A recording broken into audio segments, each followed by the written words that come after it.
दिल्ली की मुख्यमंत्री ने कहा है कि भगत सिंह ने कांग्रेस के खिलाफ जो है संसद में बम फोड़ा था, कैसे देखते हैं उनके बयान को? अरे मैडम जी, हमसे कहना चाहते हैं कुछ पढ़ लेती। एक बार आपने बोला था सुभाष चंद्र बोस का नाम लेने से पहले आपने बोला सुभाष चंद्र पैलेस बोला आपने, तो ये रेखा गुप्ता जी को कुछ कम से कम पढ़ने का रीजन तो है, कुछ पढ़ ले तो बात करा करें। ऐसे पब्लिक में आके क्यों अपनी बेइज्जती कराती है और पार्टी की बेइज्जती कराती हैं? आप आज दिल्ली के मुख्यमंत्री हैं तो कम से कम संवैधानिक तौर से बोले। शहीद आजम हमारे युवा दिलों के धड़कन है और आप उनकी बेइज्जती कर रही हैं, ये बहुत गलत बात है। क्या वो जानबूझ के ऐसा कर रही हैं? बिल्कुल, समझ पढ़ी लिखी नहीं है ना। अगर पढ़ी लिखी होती तो बता देती कि शहीद आजम ने किसके खिलाफ प्रोटेस्ट किया था और किसके खिलाफ नहीं किया था, चंद्रशेखर आजाद ने किसके साथ बोला था किसके साथ नहीं बोला। तो ये तो सब दिक्कत है पढ़ाई लिखाई के लिए। कई सारे बयान वायरल हुए प्रदूषण को लेकर, कई बार उनका डिबेट बना रहा। देखिए अब तो प्रदूषण दिल्ली में है ही नहीं, क्योंकि जितना ये बिकाऊ मीडिया है वो चुप बैठा हुआ, एक भी नहीं दिखाता। उन्होंने कहा था थर्मामीटर ले आओ, उससे नाप लो कितना IQI है, इंची टेप से नाप सकते हैं कितना IQI है। अब आप बताइए, जो हमारे शिक्षक गुरु होते हैं वो पढ़े लिखे पढ़ाने के लिए स्कूल में आते हैं, गलियों में कुत्ते गिनने के लिए आते हैं। उनको गलियों में कुत्ते गिनने के लिए लगा दिया गया। क्या सिस्टम है और क्या चल रहा है कुछ पता ही नहीं है। देश में केवल अराजकता पढ़ाई जा रही है, कुछ नहीं किया जा रहा है। तो दिल्ली में जिस तरीके से सरकारी टीचरों को अलग ऐसी ड्यूटी दी गई, बताया तो मैंने आपको, कुत्ता गिनवाने के लिए नौकरी करा दी गई है। अब उसमें बैक करने लगे, सफाई देने लगे, तो सफाई से कुछ नहीं होगा। जो एक बार आपने कर दिया वो कर दिया है। देश की दुर्दशा इतनी खराब हो रही है कि आदमी आज त्रस्त है महंगाई से भी और आप बेरोजगारी से भी, हर तरीके से बेरोजगारी में परेशान है। लेकिन सरकार चुप बैठी है। भैया अंधभक्त तो हैं, अंधभक्त उनका सपोर्ट कर रहे हैं। एक और बयान वायरल हो रहा है, डोनाल्ड ट्रंप जिस तरीके से कह रहे हैं मोदी ने मुझे खुश करने की। अबे यार, एक बार कहा, वो तो 30 बार कह चुका, हमारी नाक कटवा रखी है सरकार ने। अरे हम कहते हैं उसने कहा या ना कहा, उसने कुछ कहा भी अगर है तो तुम उसका जवाब तो दो कि डोनाल्ड ट्रंप राष्ट्रपति, आप जो अमेरिका के हो, आप कैसे बोल सकते हो? आज हम आप बोलते हो तीसरी अर्थव्यवस्था है, चौथी अर्थव्यवस्था है, तो आज हमें वो बोले जा रहे हैं और हमारे देश की सरकार चुप बैठी है।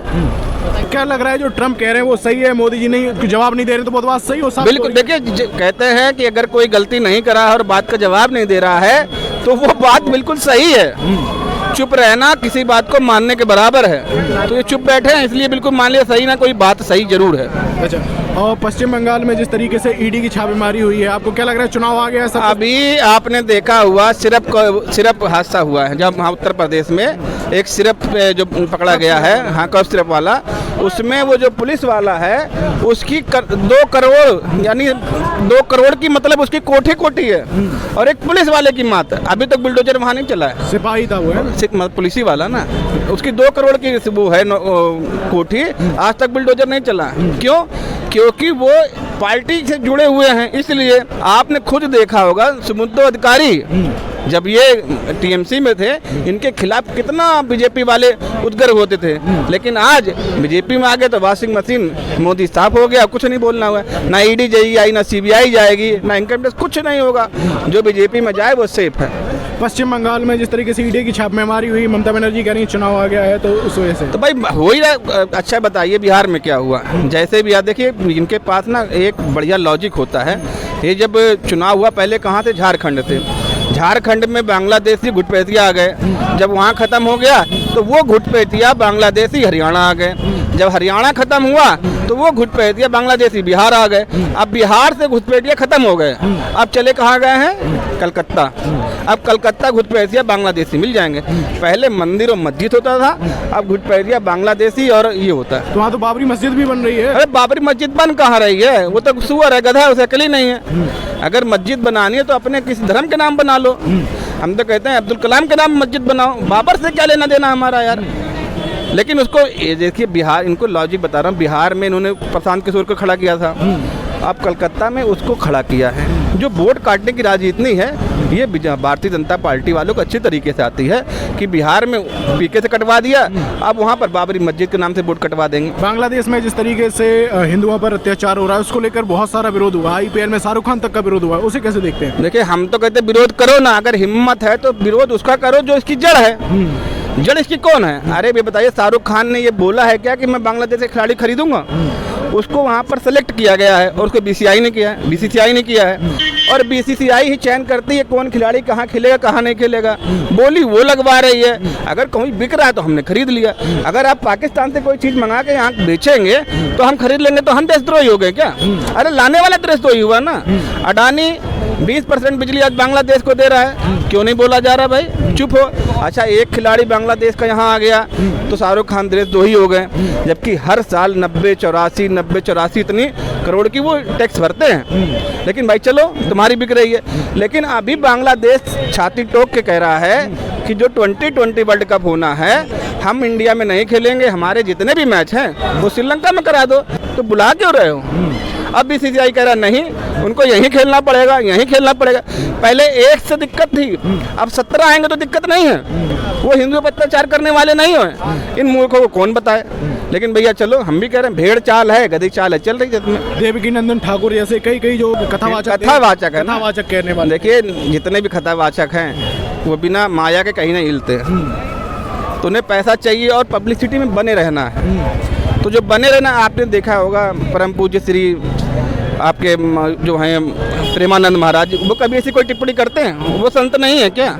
लेकिन 2-4 ऐसे ही हैं कथावाचक जिन्हें पैसा ज़्यादा चाहिए और पब्लिक में बना रही है, मीडिया में बने रहे, उसके लिए कुछ न बोलते रहते हैं और ये आपस में लड़ाने वाली बात करते हैं। अभी दिल्ली में ही आपने देखा होगा कि आज सुबह कार्रवाई हुई, तुर्कमान गेट के पास जो मस्जिद थी वहाँ पर बुलडोजर चलाया गया। देखिए, तो ये तो कोर्ट का ऑर्डर था, लेकिन उसकी भी काफ़ी ज़्यादा चर्चा हो रही है। ये गलत बात है। अगर कोर्ट ने आदेश दिया है, अवैध निर्माण है, उसको गिराया जाएगा, उसमें किसी को कुछ नहीं बोलना चाहिए। अगर बाकी लोग जो बचे हैं उनके पास प्रूफ है, वो बच जाएंगे। अब ये लोग चिल्ला रहे मस्जिद तोड़ दी, मस्जिद तोड़ी, मस्जिद तो नहीं तोड़ी गई ना, जो अवैध कब्जा था वो तोड़े गए। तो उसके लिए प्रोटेस्ट करना इन लोगों को गलत है। दिल्ली की मुख्यमंत्री ने बयान दिया है, उसे कैसे देखते हैं कि भगत सिंह जो है उन्होंने कांग्रेस के खिलाफ बम फोड़ा?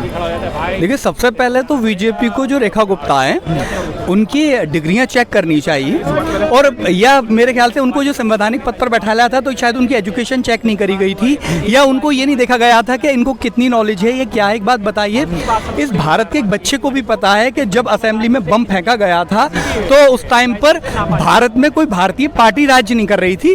सबको पता है कि ब्रिटिश काल का ये घटना है। तो बड़ा दुर्भाग्यपूर्ण बात है कि भारत में दिल्ली की मुख्यमंत्री रेखा गुप्ता ऐसा अजीबोगरीब तुच्छ बयान देती है जो बहुत ही हास्यदायक है कि मतलब जो असेंबली में बम फेंका गया है उस टाइम पे कांग्रेस की सरकार थी। अच्छा, कांग्रेस की सरकार थी तो प्रधानमंत्री कौन थे? रेखा गुप्ता थी या मोदी जी थे? कौन था उस टाइम पर? अंग्रेजों के टाइम की बात ही कह रहे हो। तो मैं यही बात तो कह रहा हूं उनसे कि ये सेंस ऑफ ह्यूमर तो इस्तेमाल करना चाहिए कि ब्रिटिश काल में कांग्रेस कहां से आ गई सर? कांग्रेस तो सबसे पहले 1951 में जब इलेक्शन हुआ था उसके बाद सरकार बनी थी, तब पहली बार कांग्रेस वहां पर स्थापित हुई थी भारत में। और ये बात कर रही हैं जब भगत सिंह ने असेंबली में बम मारा था तो कांग्रेस की सरकार थी। मतलब कोई लॉजिक वाली बात है।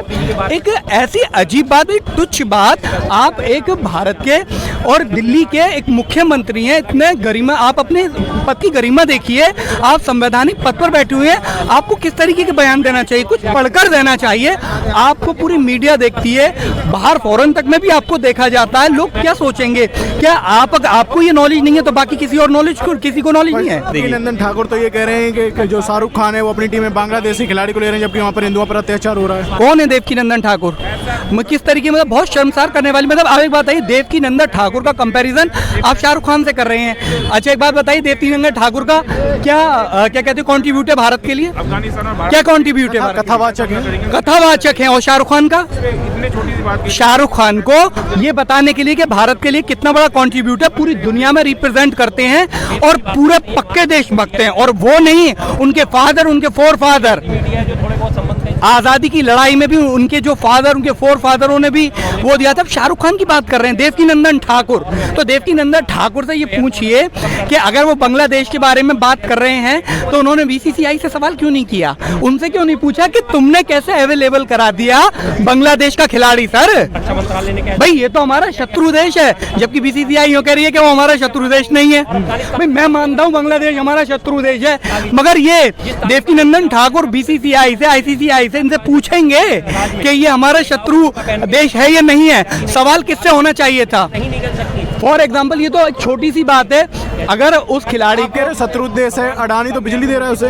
तो यही तो दुर्भाग्यपूर्ण बात है। मैं मान रहा हूँ, देश मान रहा है, जिस तरीके की घटना वहाँ हो रही है हमारे हिंदू भाइयों के खिलाफ जो हो रही है, मैं उसको शत्रु देश मानता हूँ। इस टाइम पर जो वहाँ सरकार बैठी हुई है वो बहुत ही ब्रूटल सरकार है और उनका मेन टारगेट जातिवाद फैलाकर जातिवादिक हिंसा फैला रही है। बहुत बुरी सरकार है और भारत को मुहाने पर रखा हुआ है और भारत विरोधी वो सारे बयान दे रहे हैं और भारत विरोधी कार्य कर रहे हैं, मैं मानता हूँ। मगर झारखंड से अडानी बिजली दे रहे हैं। अभी हमारे जो विदेश मंत्री हैं वहाँ पे खालिदा जिया का अभी एक्सपायर हुई थी, संवेदना प्रकट करने के लिए वहाँ पहुँच गए। सर आप तो वहां पर दोस्ती फैला रहे हैं, प्रेम फैला रहे हैं और वहां पर दिखा रहे हैं। आपको क्या आवश्यकता थी?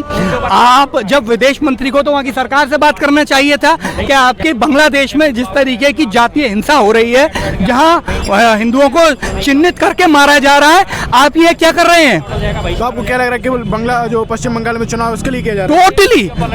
टोटली बस ये टोटली चुनाव को प्रभावित करने के लिए अगर एक्शन होना चाहिए था तो बांग्लादेश से तो हमारी संधि है, हम तो कभी भी वहां पे अपनी क्या कहते हैं फौज उतार सकते हैं विदाउट परमिशन उसके, जो हम उसको बना सकते हैं, उसको वजूद में ला सकते हैं, उसको मिटाने में हमें क्या टाइम लगेगा भाई? अगर आप देखिए और भी देशों ने भी अभी फिलहाल में भी देखा होगा अमेरिका ने किस तरीके का एक्शन उस दूसरे देश में किया, हम क्यों नहीं कर सकते हैं?